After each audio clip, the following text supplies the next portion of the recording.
Irmão, sem dúvida alguma, o maior movimento, a maior ginástica feita em 2024 foi essa aqui, ó.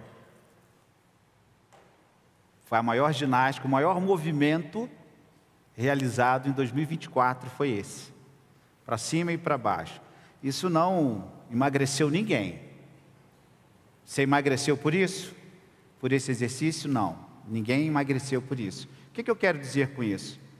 Que nós somos bombardeados por imagens, por fatos e acontecimentos, e nem sempre estes fatos e acontecimentos nos levam a algum lugar de proveito. Na verdade, muito que nós consumimos hoje não tem nenhuma utilidade, sejamos francos. Muita coisa do que nós vemos e do que nós consumimos não tem nenhuma utilidade para nós se nós não utilizamos esta ferramenta como uma ferramenta de trabalho. Eu tenho um aplicativo do Cantor Cristão e do Inário que quando eu faço uma visita, nós escolhemos alguns hinos e eu entro no aplicativo que tem hino do Cantor Cristão, eu clico e a gente vai acompanhando, porque eu não tenho como acompanhar sozinho. O tom, a melodia, isso muito nos facilita e a pessoa gosta naturalmente.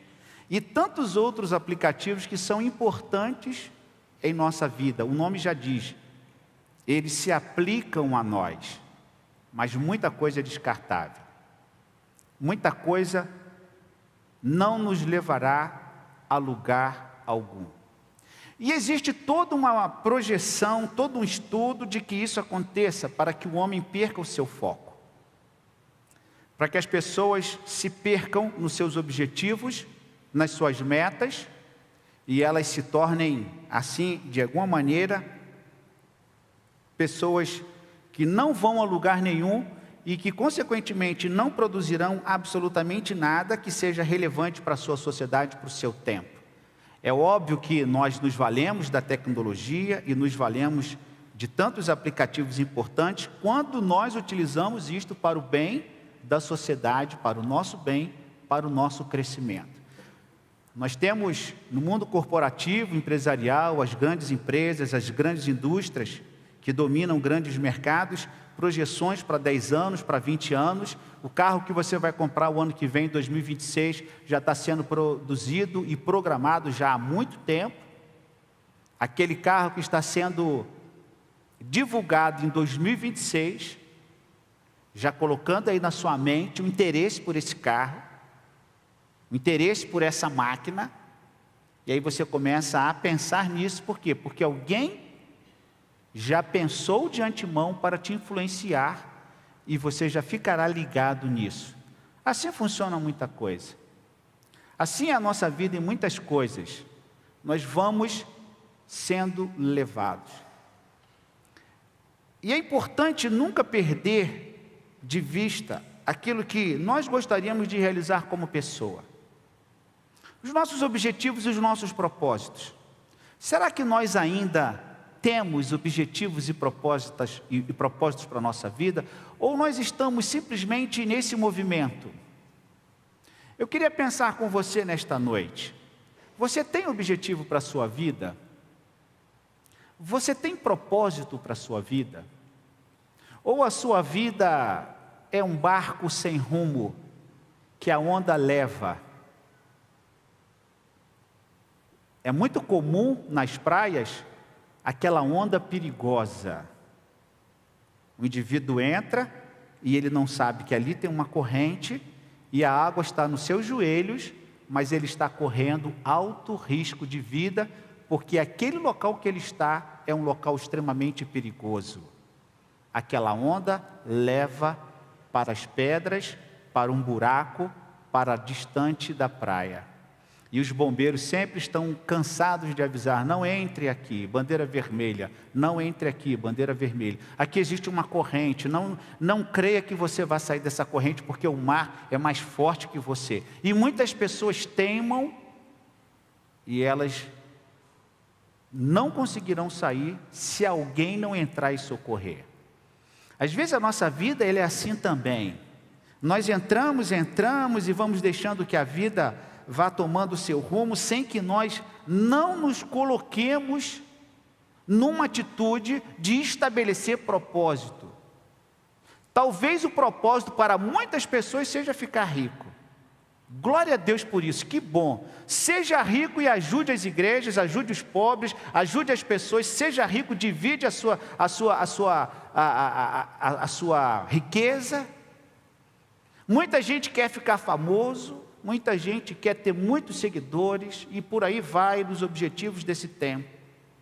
E aí nós perguntamos e a igreja pergunta, e a palavra de Deus nos mostra isso: qual é o seu objetivo, qual é a sua pretensão, qual é o seu propósito diante de Deus? Abra sua Bíblia em Gênesis no capítulo 13. Gênesis no capítulo 13, os versos de 14 a 18. Deus faz uma promessa a Abraão, aqui ele é Abrão, e é muito interessante que aqui ele tem aproximadamente 75 anos, e Deus dá um propósito para ele. Abraão vive o auge da sua carreira de fé, da sua jornada de fé, dos 75 aos 100 anos. Isto é incrível.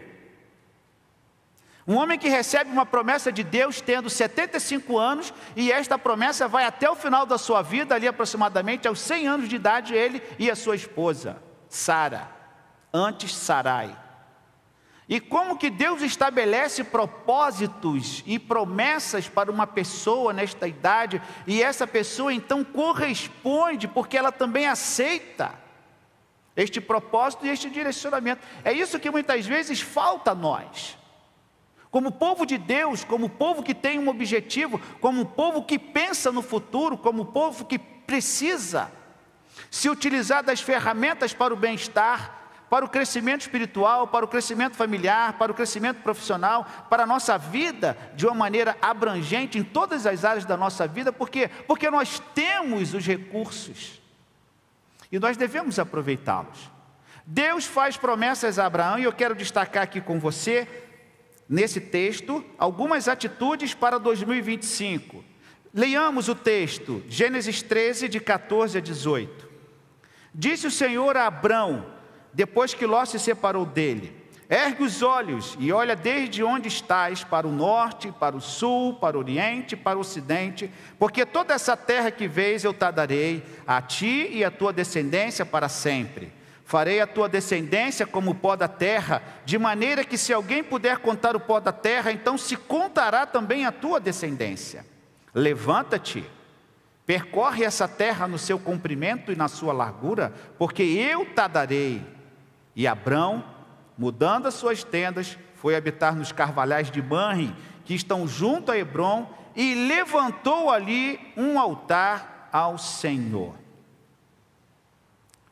Quando nós olhamos o capítulo de número 13, é importante observarmos como que Abraão, e aqui ele é Abrão, como que ele chega aqui diante do Senhor para receber uma promessa. É porque ele havia se separado do seu sobrinho Ló. Quando os dois enriqueceram com os rebanhos, com os animais, com os funcionários, e adquiriram riqueza, a riqueza foi tanta que eles não conseguiram administrar, e eles começaram a brigar. Os pastores de Abraão, os pastores de Ló, começaram a brigar porque eles estavam muito ricos. E muita riqueza também leva a briga. Se muita pobreza leva a briga, muita riqueza também pode levar a briga. E eles então estão se dispersando. E eu quero que você veja no capítulo 13, esta separação. O que aconteceu nesta separação? Quando nós olhamos esta briga entre eles, no capítulo 12, nós temos alguma coisa desta chamada de Abraão, e no capítulo 13 nós temos esta separação. Quando Abraão fala com Ló, verso de número 8. Não haja contenda entre mim e ti, entre os meus pastores e os teus pastores, porque somos parentes chegados. Acaso não está diante de ti toda a terra? Peço-te que te aparte de mim. Se fores para a esquerda, irei para a direita. Se fores para a direita, irei para a esquerda. Levantou Ló os olhos e viu toda a campina do Jordão, que era toda bem regada. Antes de haver o Senhor destruído Sodoma e Gomorra, como o jardim do Senhor, como a terra do Egito, como quem vai para Zoar. Verso de número 11, então Ló escolheu para si toda a campina do Jordão e partiu para o oriente, separaram-se um do outro.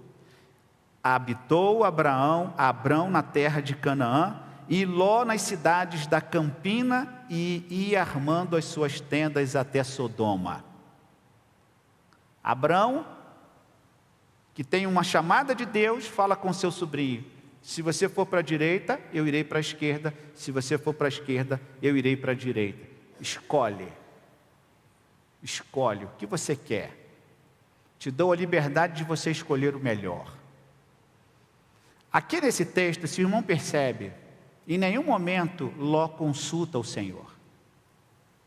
Em nenhum momento ele é levado a uma atitude de estabelecer um altar, de estabelecer uma relação com o Senhor, de falar com Deus, de pedir o direcionamento de Deus. E ele então vai pelo que o seu olho viu, pelo que ele contemplou: boa terra, campinas, verde, muita água. E ele poderia pensar: é aqui que eu vou armar as minhas tendas. Mas ele não sabia que ele estava armando as suas tendas perto de Sodoma e Gomorra, os povos mais pecaminosos e pervertidos daquele tempo. E Ló, motivado pelo seu egoísmo, pela sua ganância, pelo seu interesse pessoal, ele vai para essa região. E Abrão segue o seu caminho. Mas Deus não abandonou Abrão, pelo contrário, a promessa sobre ele estava valendo, e no capítulo 13, a partir do verso 14, Deus faz esta promessa a Abrão. E para que Abrão pudesse ser bem sucedido, irmão, presta atenção, ele precisava separar-se do seu sobrinho Ló. Ele precisava se distanciar daquilo que era cômodo, fácil, daquilo que era uma riqueza que estava sempre crescendo e sempre crescendo, mas aquilo poderia estar afastando dos caminhos de Deus. Porque a riqueza tem esse poder, muitas vezes, de cegar a pessoa e de levar as pessoas a um caminho que não é aquele caminho aprovado pelo Senhor. Então Abrão precisou experimentar uma separação com seu sobrinho Ló, para que ele pudesse perceber mudanças necessárias em sua vida, em sua trajetória. Ele precisou aprender a caminhar sozinho, mais dependente do Senhor, e em consequência disso, o seu amadurecimento da fé, porque ele começou a depender mais de Deus, a buscar mais de Deus, e Deus fala com ele. E a primeira coisa que Deus fala com ele aqui nesse texto é o seguinte, no verso 14: ergue os olhos. A primeira coisa que Deus fala com ele aqui nesse texto: ergue os teus olhos, veja, perceba. Não que Abrão não enxergasse, ele já estava enxergando lá atrás com o seu sobrinho Ló. Ele já estava percebendo que o seu sobrinho era egoísta, que estava pensando nas riquezas, e que talvez a separação de Ló com Abrão tenha sido bom para Ló, porque ele poderia pensar assim: bom, agora de fato eu vou ficar rico sozinho e não terei mais o meu tio no meu encalço. Ainda bem que houve esta briga entre os meus pastores e os pastores de Abrão. Eu agora seguirei carreira solo. Aparentemente é uma derrota para Abrão, porque consequentemente aquela união, aquela parceria entre os familiares poderia trazer muitos dividendos, muitos lucros. Mas Abrão precisou romper com ele, e Deus então fala com ele: Abrão, abre os olhos. E Abrão já estava abrindo seus olhos lá atrás. Não que ele não enxergasse, não que houvesse um apagão na sua vida, não, mas Deus queria que ele contemplasse algo novo que ele não estava vendo. Deus queria que ele percebesse algo que ele não estava percebendo. E o texto vai dizer aqui, veja comigo o verso de número 14: ergue os olhos, Abrão. Olha desde onde estás, para o norte, para o sul, para o oriente e para o ocidente. Nós, quando lemos a Bíblia, não percebemos que aquilo que Deus oferece para Abrão é infinitamente maior do que foi oferecido para Ló. Aquilo que Ló escolheu era infinitamente menor do que Deus prometeu para Abrão. Ló escolheu uma parte, pelo seu interesse, pelo seu egoísmo, achando que ele se daria bem. Mas a promessa de Deus com Abrão foi o seguinte: Abrão, por onde você olhar vai ser teu. Que coisa incrível. Não é mais, se você for para a direita eu vou para a esquerda, se for para a esquerda eu vou para a direita, não. Se você olhar para o sul, para o norte, para o oriente, para o ocidente, todo lugar que você olhar vai ser teu, porque é promessa. É uma promessa para você. Muito maior a promessa do Senhor e a dependência do Senhor, mas Deus fala com ele: abre os teus olhos. Esta foi a escola que Abraão começou a percorrer aprendendo do Senhor, e nessa escola ele precisava abrir os seus olhos, ele precisava enxergar coisas novas, ele precisava perceber a visão de Deus, que era a visão de uma promessa: em ti serão benditas todas as famílias da terra, e não apenas uma parte da terra. Aquilo que Deus tinha para Abraão era muito grande, meus irmãos. Nós não temos como imaginar e como calcular naquele tempo, naquele povo. Aqui ele já começa a sair de uma condição nômade para uma condição de semi-nômade, até que eles chegassem até a terra prometida em Canaã e ali permanecessem. Mas foi uma longa trajetória de aprendizado, de deserto, de perdas, de cansaço, de esgotamentos. E Deus dá uma palavra para ele: Abraão, ergue os teus olhos, veja, levanta a sua cabeça, o que está diante de você. Veja o que está diante de você. Farei a tua descendência como o pó da terra, de maneira que se alguém puder contar o pó da terra, então se contará também a tua descendência. Deixa-me fazer uma pergunta para você. Se você estivesse vivendo naquele tempo, você seguiria Ló, que viu as campinas verdes do Jordão, as águas, ou você ficaria para seguir pela fé com Abrão? O que você faria? Se tivesse que tomar uma decisão, quem quer ficar com Ló, vem para cá, quem quer ficar com Abrão, vem para cá. Qual seria a nossa atitude? O que os teus olhos contemplaria? Talvez para muitos, aquilo que o olho poderia ver naquele momento: boas campinas, bons montes, água, e não aquilo que estava por trás, que era Sodoma e Gomorra. Por outro lado, seguir pela fé com Abrão, que não tem uma promessa para um tempo específico, mas tem uma promessa para a vida e para toda a vida, ao ponto de se refletir em Cristo e ao ponto de se refletir até hoje as coisas eternas do Senhor que Ele faz. Por isso que as nossas decisões, elas devem ser tomadas pensando nesse longo prazo, nessas atitudes. Talvez tenha sido um livramento que Deus deu a Abrão, se separando do seu sobrinho Ló. Segunda coisa que o texto nos mostra, que o Senhor prometeu e que Deus falou com Abraão, está no verso 17. A segunda atitude nessa experiência abrâmica, nessa experiência de Abraão, segunda coisa, está no verso 17. Levanta-te, percorre essa terra no seu comprimento e na sua largura, porque eu te darei. Agora, Abrão, você vai fazer uma coisa que vai exigir muito de você. Você vai se levantar e você vai percorrer. Não será fácil a caminhada. Não será fácil a caminhada. Nós ouvimos histórias, irmãos, já disse isso aqui, eu gosto muito de história. E gosto de ouvir as histórias dos irmãos. E algumas histórias são sofridas. Algumas histórias são largas, são profundas, são marcantes. Se comparar com a história de vida de muita gente hoje, está muito distante do que foi a vida dos nossos antepassados. Pela facilidade que nós temos hoje de tudo fácil. Que qualquer coisa você pega um Uber, custa R$10. Aí você vai e volta, não, é só R$10. Mas é 100 metros de distância, não, mas eu não vou a pé, não, vou ali na padaria, me presta o carro, não, mas é só R$10. E que esse mundo fácil vai nos moldando também a um aspecto fácil.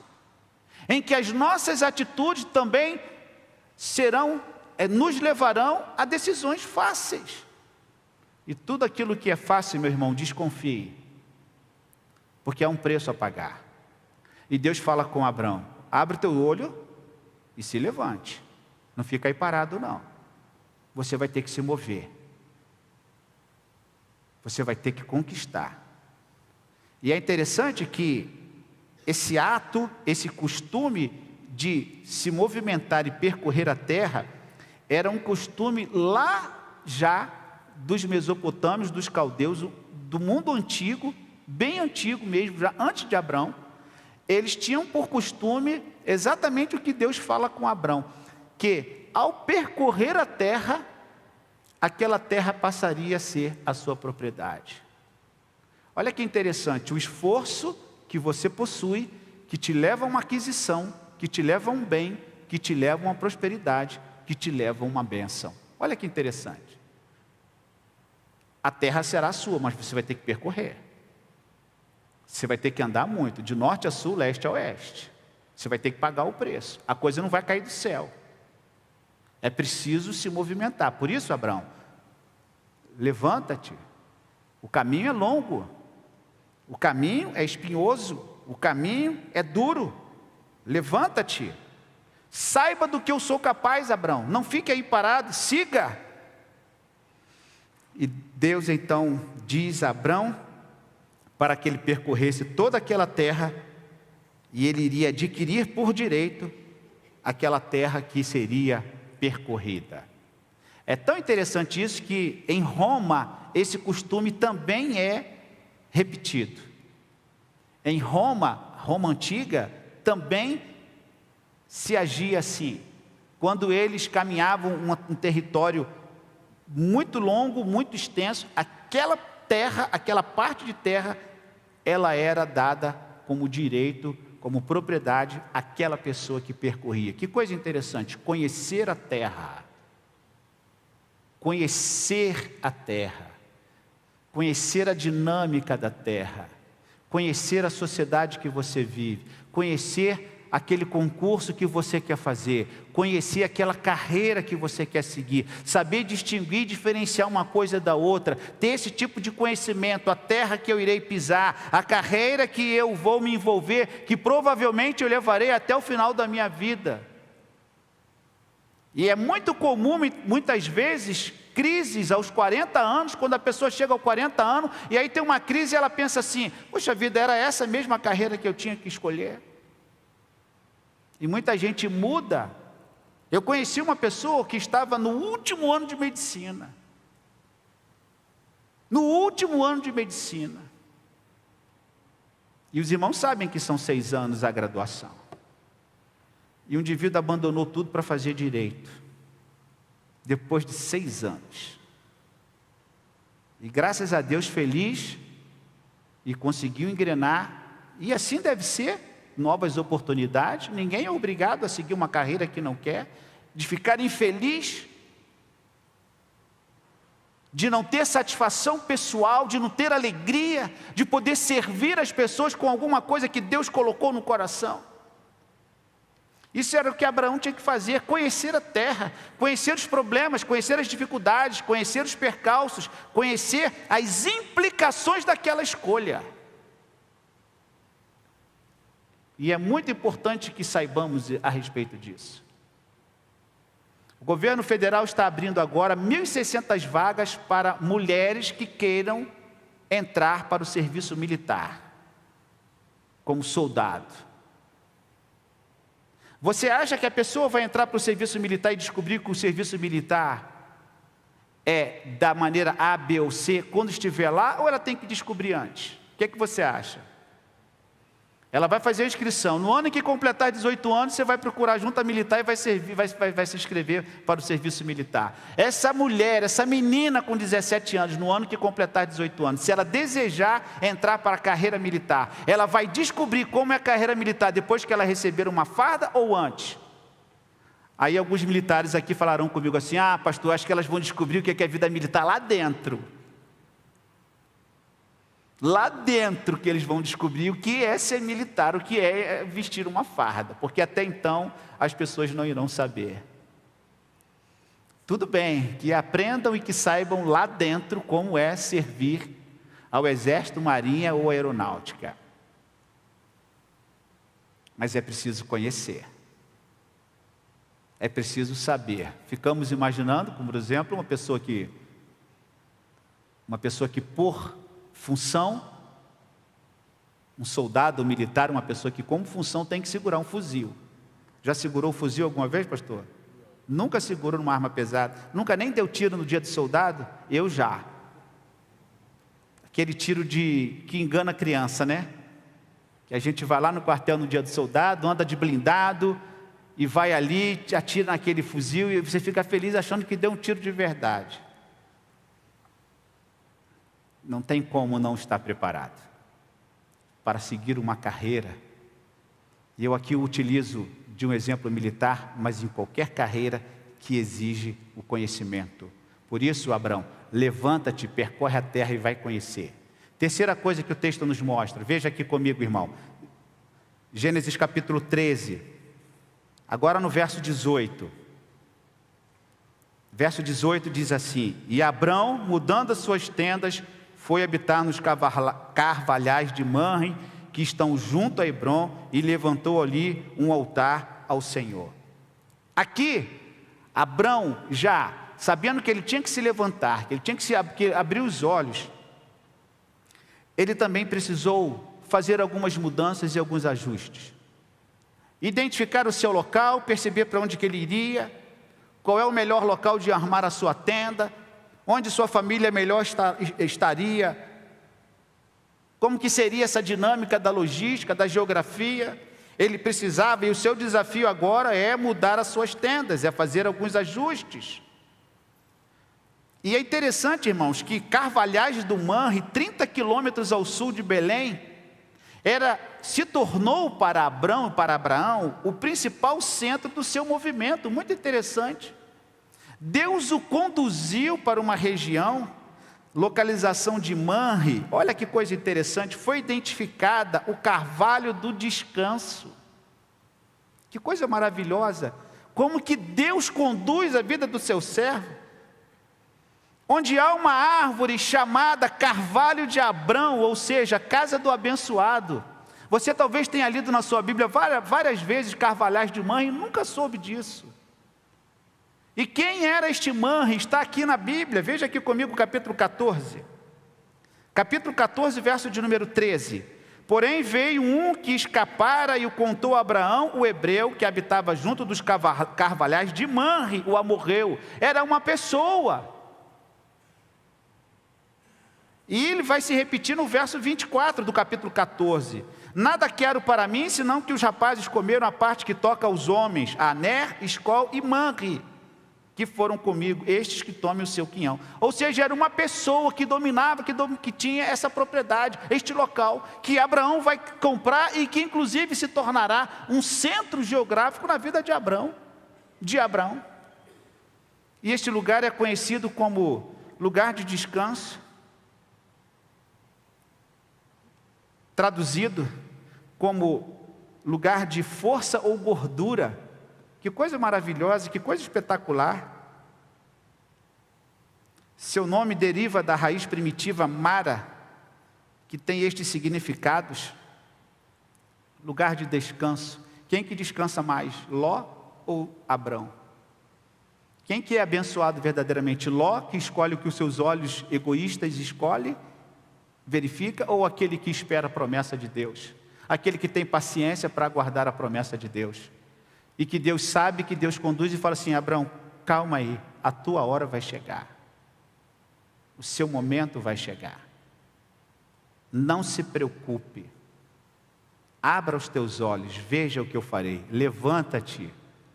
E diz aqui o texto bíblico: mude. E Abraão muda as suas tendas. Ele faz ajustes, ele vai de acordo com aquilo que Deus está conduzindo, e Deus o conduz para um lugar de descanso. O que é que os salmistas falavam a respeito disso, irmãos? Que ele nos leva aos lugares de descanso. O Salmo 23 fala sobre isso. Esperei confiantemente no Senhor, Ele se inclinou para mim. Leva-me junto às águas de descanso. Quando o povo ia pelo deserto, Deus sempre preparava um local de descanso, com água, para que o povo se refrescasse. E isso se repete hoje na vida daqueles que confiam nas promessas do Senhor e querem ouvir a voz de Deus e querem abrir os seus olhos para perceber o que Deus tem. A última coisa, a última atitude, está no verso de número 18 também. Quando ele muda a sua tenda, ele foi habitar nos carvalhais de Manre, que estão junto a Hebron. E o que ele faz ali? Ele levanta um altar. Ele adora o Senhor. O fechamento desta promessa, depois dele ter tido essa experiência de fé, de fidelidade, de paciência, de confiança, ele adora o Senhor.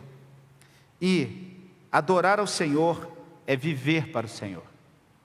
É ter uma atitude de identidade com o Senhor. A identidade de Abraão se fortalece, se põe, se estabelece, entra numa esfera de autenticidade, de autoridade, de ratificação, quando ele adora o Senhor. É como se Deus pegasse ali o carimbo e, está aqui Abraão, está aqui. Ele adora ao Senhor. Ele levanta os olhos, ele se levanta, ele faz os ajustes que ele tem que fazer, ele faz as mudanças que precisam ser feitas e ele adora ao Senhor. Você diz quem você é quando você adora ao Senhor. Quando nós estamos diante do Senhor, nós estamos dizendo para o Senhor quem nós somos.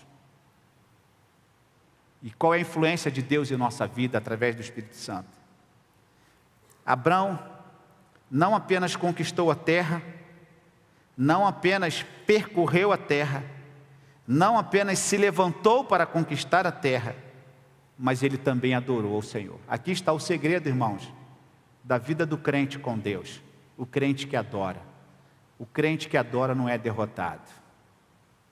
O crente que adora não é egoísta.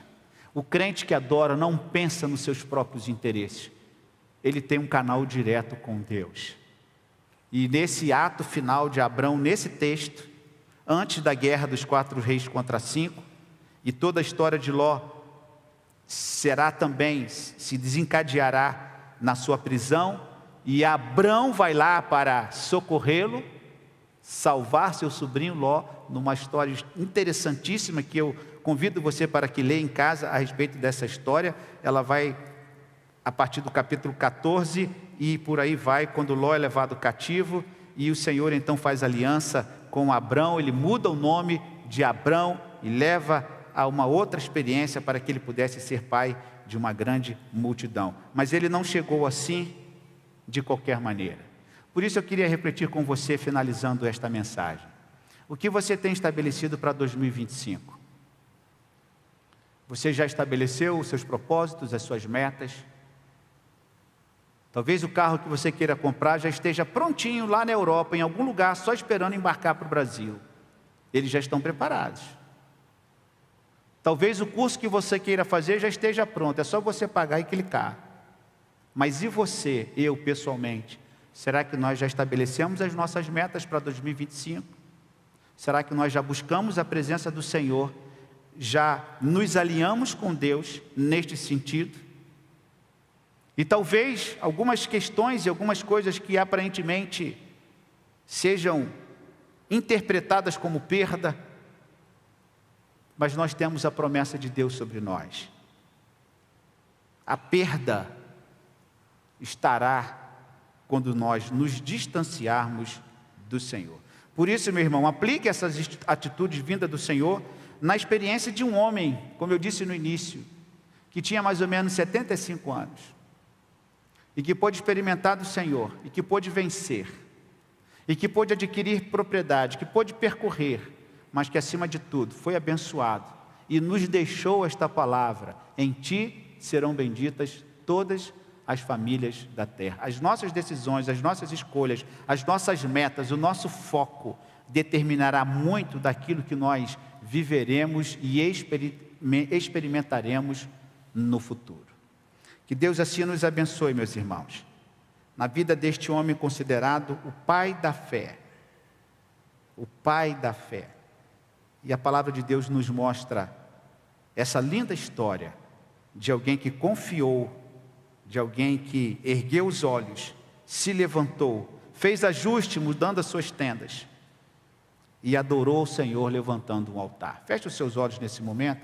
Eu queria levá-lo a pensar sobre isso. Se você ainda não pensou, saiba que nós já estamos em 2025, dia 31 já passou.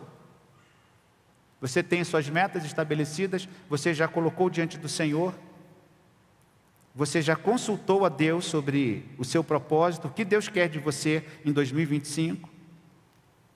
Ok, você pode querer se tornar um grande empresário, um grande pesquisador, um doutor.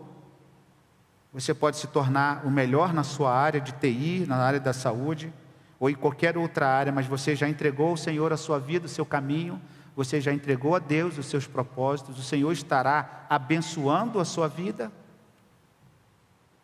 Esta é a reflexão que eu deixo com você, para que você, de fato, esteja alinhado e que os propósitos de Deus, as promessas de Deus, as atitudes tomadas por Abrão sejam aplicadas em nós, nos auxiliando em nossa tomada de decisão, em nossas escolhas, rumo àquilo que Deus tem para nós. E aquilo que Deus tem para nós é bom, é perfeito e é agradável. Que Ele assim nos abençoe. Fiquemos todos de pé, irmãos. Cantemos Caminho no Deserto.